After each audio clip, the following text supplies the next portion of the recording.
Hello guys, Assalamualaikum. Realme X telah pun dikeluarkan untuk pasaran India pada bulan ni dan tak lama lagi ianya akan dijual secara rasmi di pasaran Indonesia. Namun, tidak ada satu jawapan yang pasti bila Realme X ini akan masuk pasaran Malaysia. Atau mungkinkah ianya betul-betul tidak akan dijual pada pasaran Malaysia? So, apa sebenarnya yang spesial dari Realme X itu sendiri? Dan betul ke korang nak Realme X ni?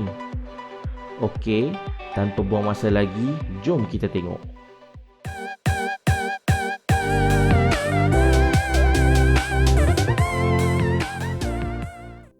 Dari segi build quality dan juga display, korang akan dapat 6.5 inch Full AMOLED display dengan adanya protection Corning Gorilla Glass 5. Okey, boleh tahan juga. Untuk performance pula, chipset yang sama digunakan pada Realme 3 Pro, iaitu Snapdragon 710 dengan 10nm chip.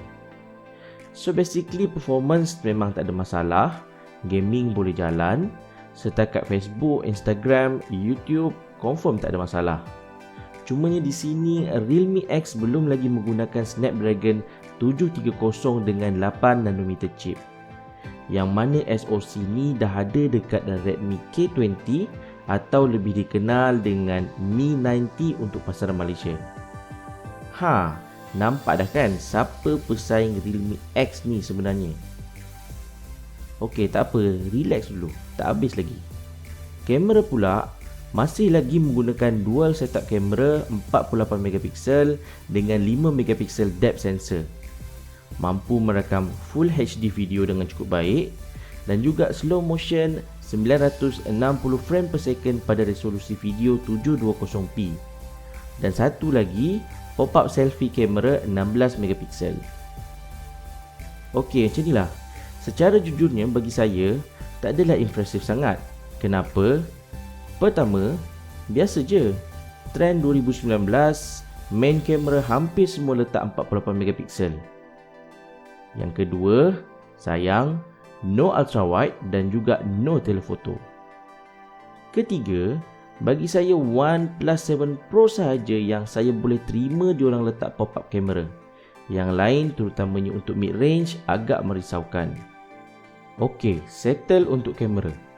Yang terakhir, Realme X dibekalkan bateri 3765 mAh, pengecasan pantas VOOC 3.0 20W dengan port pengecasan Type-C. Dan settle. Yang ni tak ada masalah, cun dah. Cumanya sekarang, korang pula tolong jawab dekat komen di bawah, betul ke korang nak phone ni masuk Malaysia? Kalau betul, boleh masuk Malaysia, agak-agak berapa harga korang sanggup bayar? Please bagi komen dekat bawah dan juga jangan lupa subscribe channel ni, like dan juga share video ni. Okey, sekarang macam ni. Korang semua tahu yang Realme 3 Pro ditawarkan pada tanda harga RM1,099 untuk RAM 6GB dan juga capacity storage 128GB. Betul, Realme X lebih baik untuk beberapa hal dari Realme 3 Pro.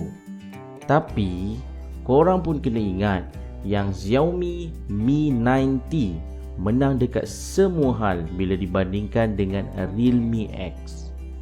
Build quality, performance, kamera, bateri semua menang. Dan korang pun tahu yang Xiaomi Mi 90 dijual pada tanda harga RM1,199 untuk 6GB RAM dan 64GB storage. Kalau korang tambah lagi 200, korang akan dapat Mi 90 dengan RAM yang sama, 6GB dan kapasiti storan 128GB. Jadi, berapa agaknya harga yang patut untuk Realme X kalau korang nak Realme X masuk Malaysia? Please bagi komen dekat bawah dan juga jangan lupa subscribe channel ni, like dan juga share video ni. So bagi saya memang agak susah sebenarnya position Realme X bila masuk pasaran Malaysia. Okey, hal ni sebenarnya pernah berlaku dekat Redmi Note 7 Pro sebab ada competition daripada Realme 3 Pro.